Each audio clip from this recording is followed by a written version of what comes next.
Good morning guys. Yan, so tapos na.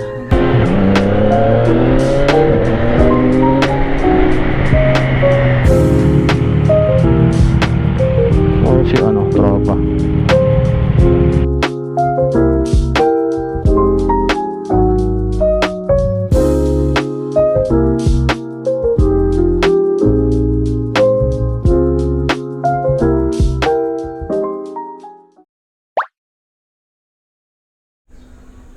Good morning guys. What is up? Welcome back to the channel. Yep, so today we're going to install a radiator guard that I got from Gaspoholic. So as you can see, wala pa tayong radiator guard dito. So yan natin. Nandito sa kotse yung part. We got this from Gaspoholic. So yung nagsusupply ng CF Moto parts sa Philippines, sa Facebook. So medyo kilala nyo naman siguro yan, yung page na yan. Or if wala kayong idea pa, you could search naman Gaspoholic. Yeah, so as you can see, actually parehas na ng designs na nakikita mo sa Shopee. Ang nakakatakot na sa Shopee is wala pang bumibili, so hindi ka sure kung darating talaga yung pyesa. So we got this for 1,600 lang. Tapos may yung panglalamog shoulder din ni customer. Check natin. Yep, so this is what you'll get. So parang screen siya. And then as you can see sa likod, nakaano lang siya eh. Parang naka maliliit na clip. Hindi siya katulad ng sa mga Evotech. Siyempre naman kasi 1.6 nga lang to. Evotech eh, magkano ba yun? So yan, okay naman yung itsura, ganda. Then you will get this brackets. So ito yung pang mount. So pakita ko din kung paano siya install. Yep, so this is what you will get per bracket. So isang nut, spacer, and then this bracket na slotted yung butas, then yung screw. So yung screw head nya is pang yung flower type na Allen wrench.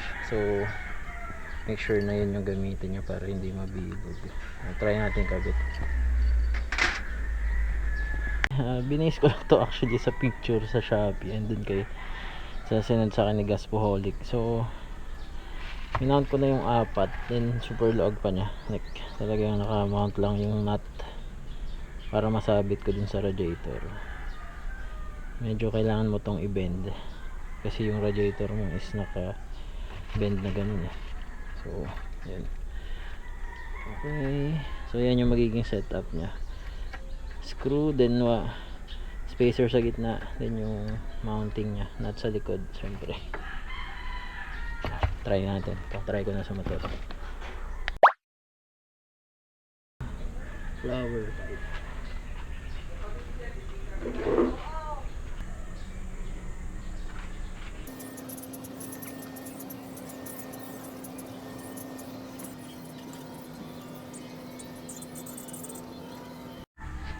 Yan, so tapos na, nagkabit na natin ng higpit ito.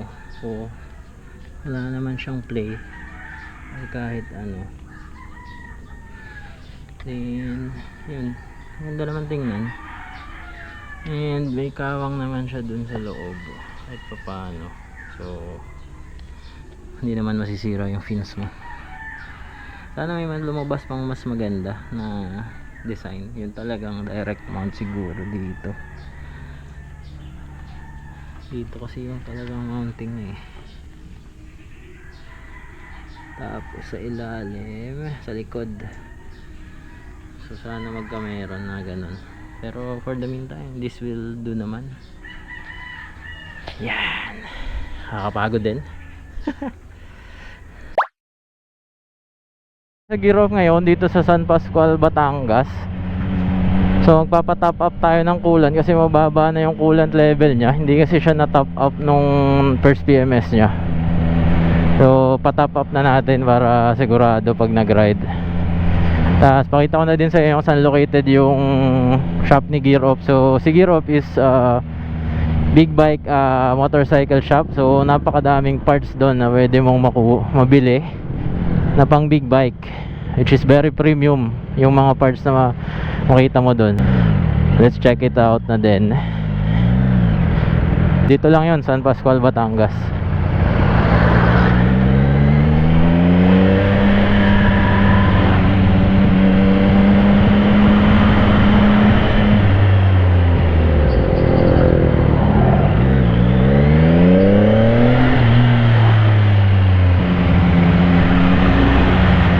Traffic lagi. Hapit na nang matapos ng election. Babawasan na yung checkpoint. Kaya ako din dinala ngayon is, di ba, nagkabit tayo ng radiator guard. So para ma-testing natin yung hindi nagluluwag dahil sa vibration. Kahit pa anti-vibration yung nuts nun, para sure lang.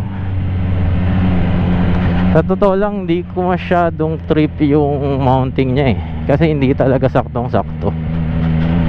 Ay well, 1.6 lang. Ano ba namang expect mo sa 1,600 pesos na radiator guard ng big bike, di ba?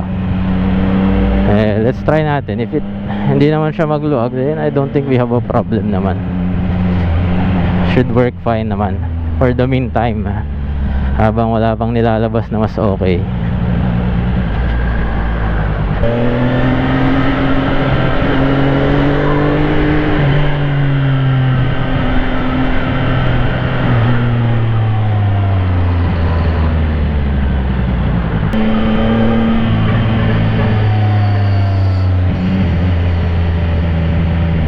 So pag galing kang bayan, diretso lang siya pabawan. Then alam mo, kung alam mo yung kanto ng GUV Village, dun yung pasok. Makita ko mamaya.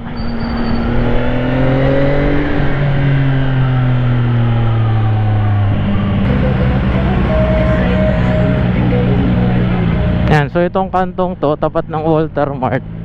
Ito ko magra-right, pupuntang Gear Off. Ayan, so right dito sa FNF gas station.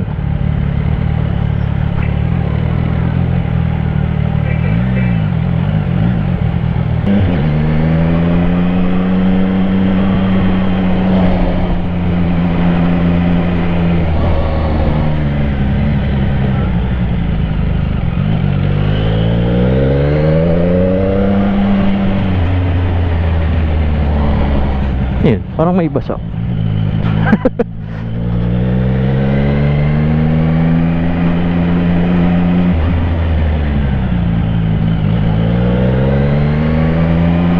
Yan, so dire-diretso lang, sundin mo lang tong daan.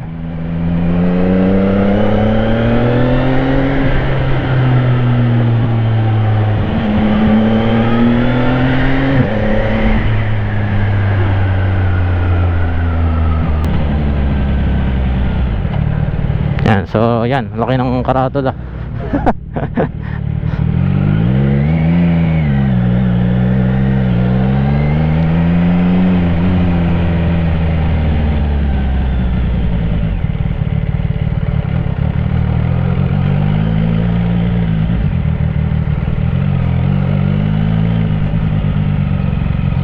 And dito, right ulit. So yung building doon, yun, Gear Off yun, ginagawa pa lang, bagong building nila.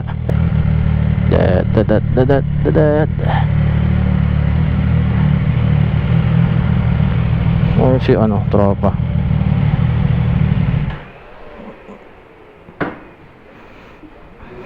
Pakita ko yung shop mamaya. Wait lang. Yan, so this is Gear Off. So kita mo naman, puro big bike. Z1000, F850. Ito yung unit natin. So nagpa-top up lang tayo ng AMS oil coolant. And yeah, this is a Kawasaki ZX-10RR. Ganda, no? And then this is a BMW R90. And then ito is a, I think, a Tiger Sport na na-crash. So nagagawa din sila ng mga ganyang problem for big bikes. And this is the office and also the shop. Makikita mo dito yung mga parts na available nila. So pasok tayo.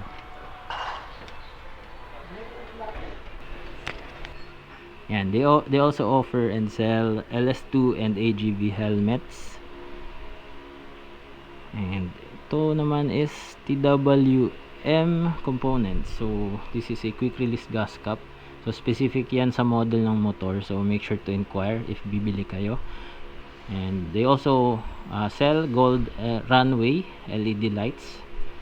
They also install this sa shop nila. And different kinds of exhaust which is only available abroad. So Akrapovic, SC Projects, lahat yan pwede mong orderin kay Gear Off.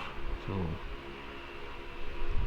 ayan, ito na din yung mga tail tie din na set na kasama na yung mga lights. So new Rage Cycles, GV mounting ng tank bags, ayan na GV. And then, premium talaga yung mga parts dito na available. So if you're looking for this kind of parts para sa big bike mo, make sure to check them out. Meron silang official website. I'll be tagging that as well sa video na to. So yan, Pro Grip, diba? Ganda yan. Ayun, and then mga quad lock na original. So everything here is mga premium parts talaga. So yan din yung oil nila for their PMS. So AMS oil yung gamit. Yan, so top up na.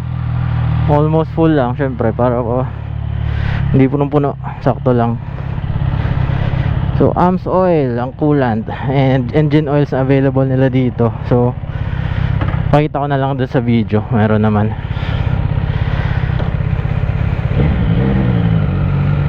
So if you're around Batangas or South and you're looking for a shop na magandang service and kompleto sa parts, dito ka na sa Gear Off. Punta ka lang San Pascual, Batangas City. Palapit lang. And usually by schedule sila, and then yung parts is you can order on their website naman kung gusto mo magpakabit ng mga parts na hindi available sa Pinas, like yung mga CNC, TWM, yung mga yan, kompleto sila dyan. So for your big bike needs, Gear Off ka na. Yep, tapusin ko na din yung vlog dito kasi uwi na lang din naman ako, puro traffic. So yun, see you guys in the next vlog. Thank you for watching. Bye bye.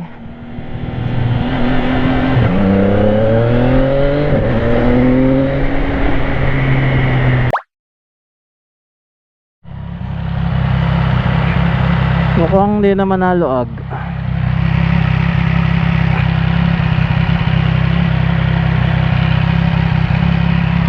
Init.